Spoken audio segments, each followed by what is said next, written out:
जिंदगी की राह कार्यक्रम में आप सबन का स्वागत बा। ई कार्यक्रम एगो अवसर देला कि हम बाइबल से जुड़ल चीजन का अध्ययन कर सकें और ई जान सकें कि हमारी जिंदगी खातिर परमेश्वर का इच्छा बा। यही उद्देश्य के साथे हम ई कार्यक्रम आप सबन खातिर प्रस्तुत करतनी। कृपा करके देखी सुनी ताकि परमेश्वर आपकी जिंदगी का मार्गदर्शक ठहरें। दया करी प्रभु रउआ दया करे ना हो, दया करे ना भक्त करेलन को हरिया, दया करे ना भक्त करेलन को हरिया, दया करे ना। दया करी प्रभु रउआ दया करे ना हो, दया करे ना। दया करी प्रभु रउआ दया करे ना हो, दया करे ना भक्त करेलन को हरिया, दया करे ना भक्त करेलन को हरिया, दया करे ना।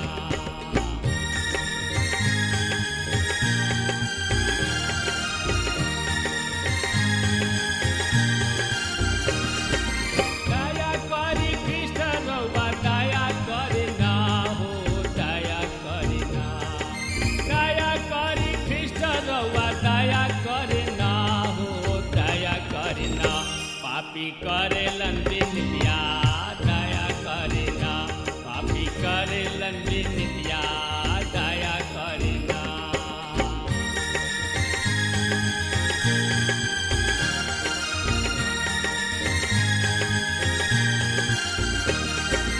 हाथ जोड़ी करी प्रभु शरण में सिसवा, दया करे ना।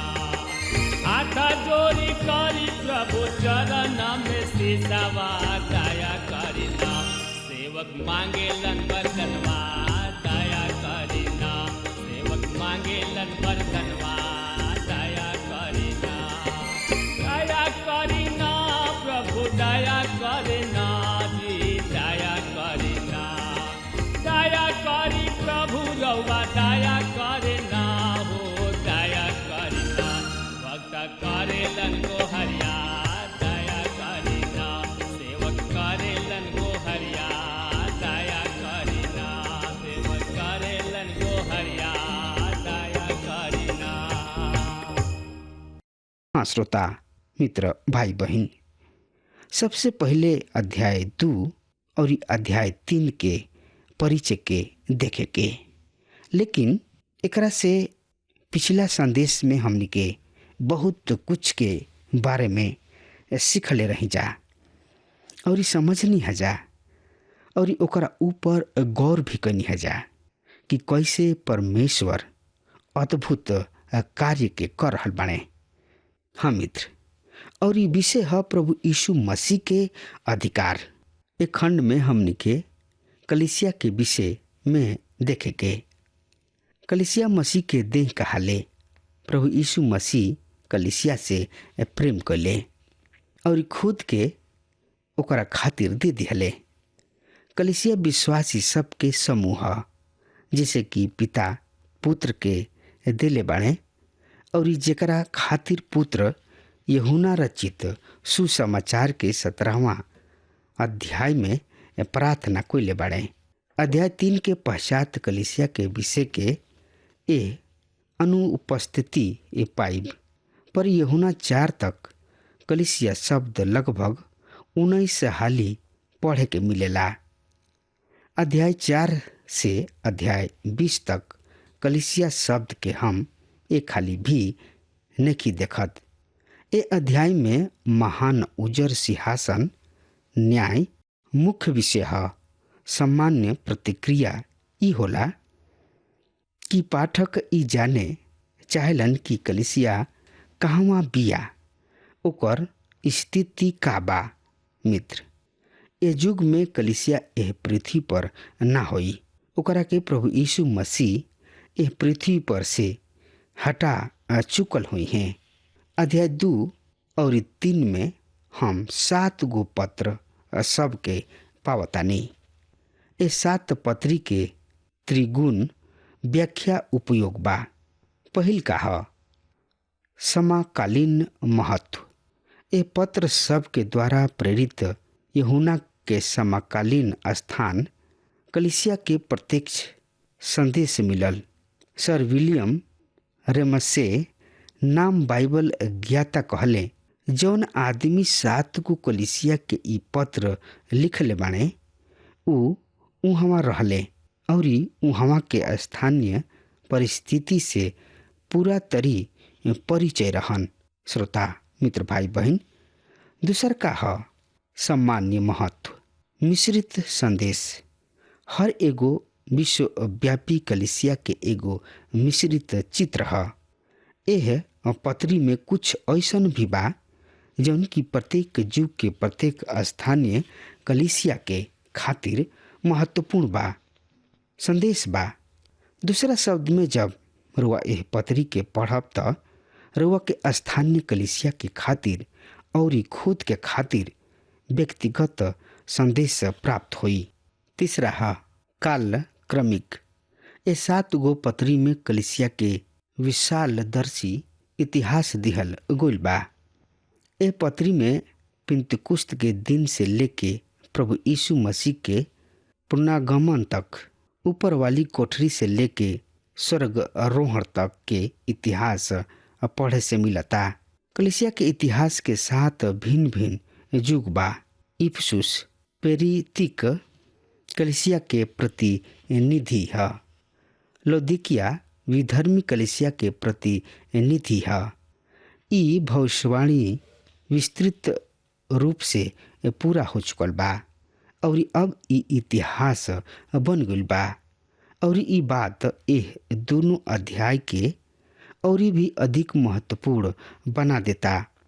और अब हम रौर ध्यान ओ सुघर परिभाषित तथा निश्चित आधार की ओर ले जाए चाहतानी, जौन से प्रभु यीशु मसीह ओ प्रत्येक पत्र में प्रयोग कइल गइल बा, जौन ओ 7 कलिसिया के लिखले बाणे। पहला ह महिमा नियुक्त प्रभु यीशु मसीह के कुछ विशेषता बा, जौना के चर्चा अध्याय 1 में कइल गइल बा, जौना पर प्रत्येक कलिसिया के पत्र लिखत समय बल दिहल गइल बा। सही में एगो विशेष बात पर एगो उद्देश्य से बल दिहल गइल बा। दूसर का ह श्रोता मित्र भाई बहन, ई पत्र प्रत्येक कलिसिया के दूत के संबोधित क के लिखल गइल बा और जैसे कि हम समझतानी कि ई दूत मानव संदेश वाहक हमें, जौना के हम कलिसिया के पास्टर कह सकिना। तीसर का ह उ प्रत्येक एक से कहलन, हम तोहरा के काम के जानतानी।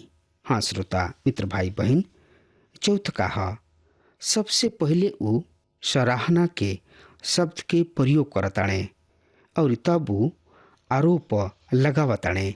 पर 2 गो कलिसिया ऐसन बा जौना पर कोनो आरोप नइखे।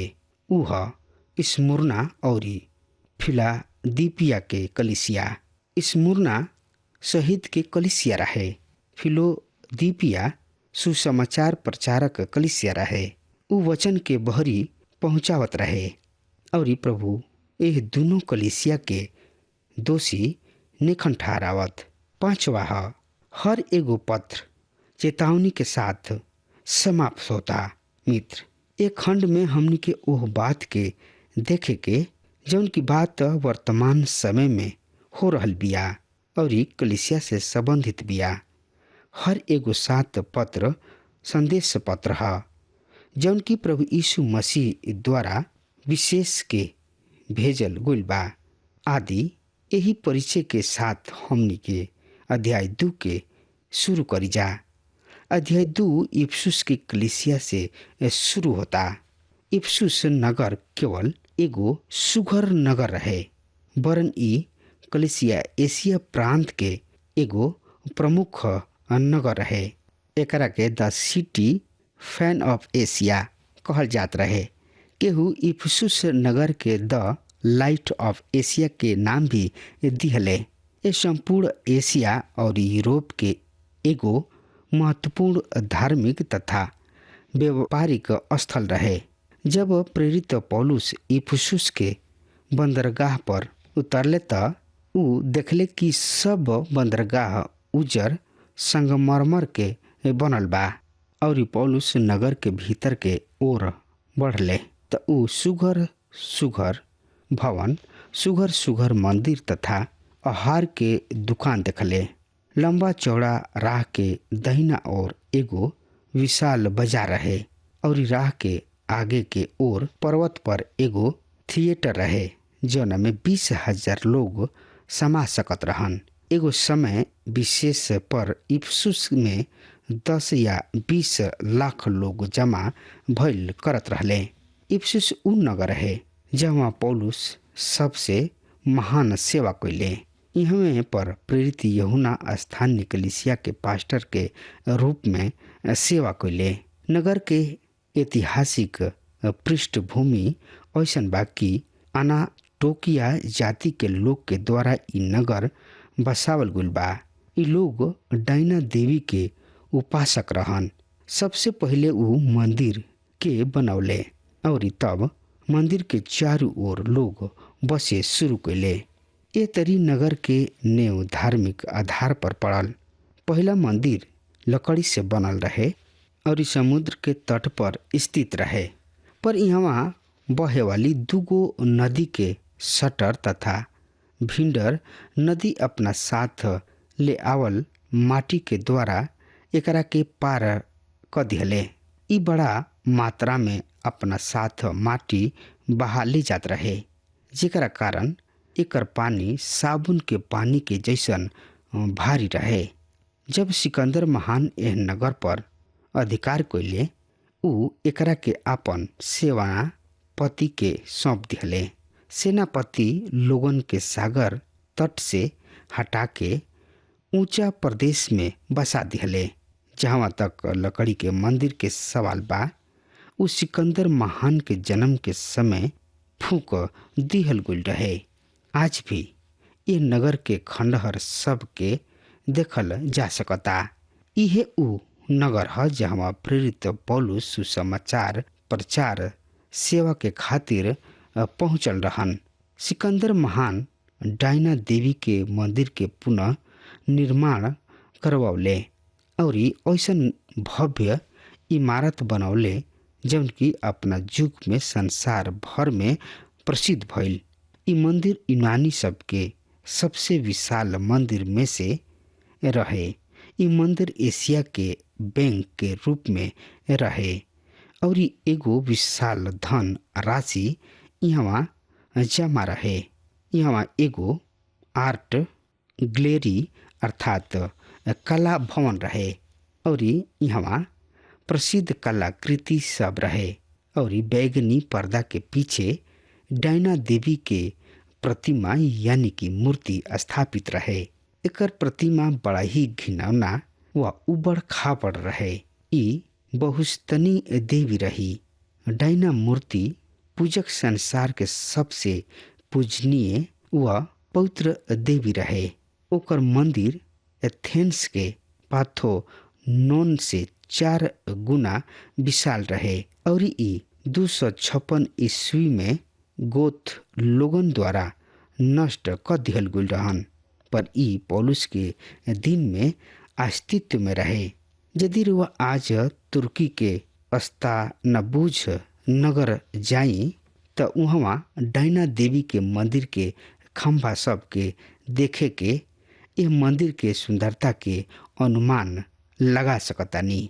डायना देवी के मंदिर के चारों ओर अनैतिकता के साम्राज्य रहे।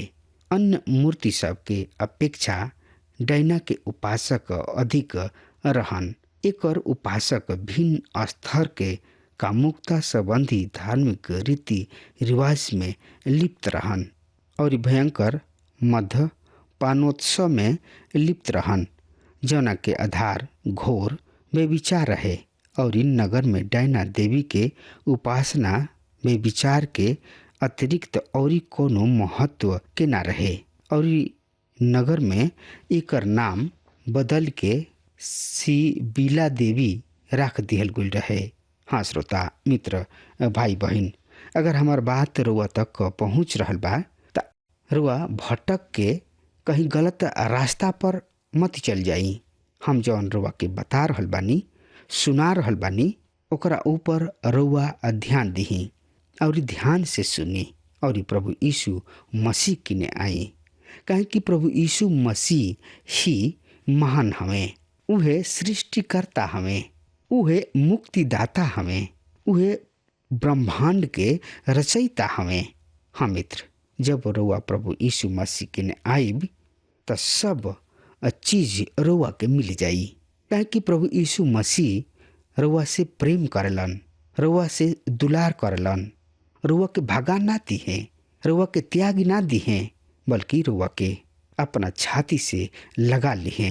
हाँ मित्र, अगर हमार बात रउआ तक पहुँच रहल बा तो यही घड़ी प्रभु यीशु मसीह किने आई और प्रभु यीशु मसीह से कहीं, प्रभु जी हमारा नैया के पार तू ही लगा द, न तो हमार नैया बीच मझधार में डूब जाई। हाँ मित्र, रउआ प्रभु यीशु मसीह से कहीं, प्रभु यीशु मसीह अभी भी राउर नाम ध के बोला रहल बने, बस रउआ आई और प्रभु रउआ के छाती से लगा ली हैं, काहे कि प्रभु यीशु मसीह रउआ से बहुते बहुते प्रेम करलन। पवित्र शास्त्र बाइबल में लिखल बा श्रोता मित्र भाई बहन, परमेश्वर जगत से ऐसन प्रेम कैले कि ऊ आपन एकलौता बेटा दे दिहले, ताकि जे केहू विश्वास करी नाश ना होई परंतु अनंत जिंदगी पाई। हाँ श्रोता मित्र भाई बहन, अनंत जिंदगी रौरे किने बा, लेकिन रोआ किने कब होई?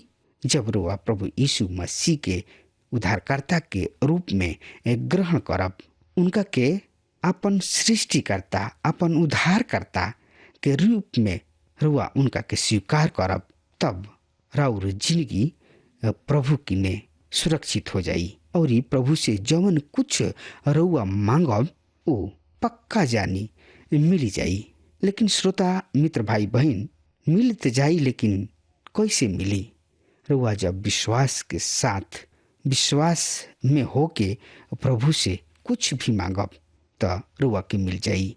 प्रभु यीशु मसीह ही मार्ग, सत्य और जिंदगी हमें, उनका बेगर केहू स्वर्ग में प्रवेश नहीं कर सकत। उनके किने स्वर्ग के चाबी बा। हाँ मित्र, ई हमार कहनाम बा, ई हमार सोच बा, ई हमार विचार बा कि रउआ प्रभु यीशु मसीह किने आई और उनका के उद्धारकर्ता के रूप में स्वीकार करी। इस समय रउआ हाथ से निकले ना पावे। अगर ई समय रउआ हाथ से निकल जाई तो रउआ बहुत ही पछताई, फिर ई समय बार बार ना आई। ऐसे हम रउआ से कह रहल बानी, इस समय बा कि रउआ पछताप करी, प्रभु किने आई और उनका के उद्धारकर्ता के रूप में स्वीकार करी। हम मित्र, अब हमार समय खत्म हो रहा बा, तब तक खातिर वह हमरा के आज्ञा दी। परमेश्वर वह के बहुते बहुते आशीष देस। आमीन। हमके विश्वास बा कि ई कार्यक्रम आप सब खातिर फायदेमंद सिद्ध भइल हुई। अगर आप सबके लगे बाइबल से चाहे आपकी निजी जिंदगी से कोनो सवाल होके, चाहे कोनो समस्या खातिर प्रार्थना करावे चाहतनी, तो हमारी फोन नंबर पर जरूर संपर्क करें और आज का दिन आप खातिर सुखद बनावे।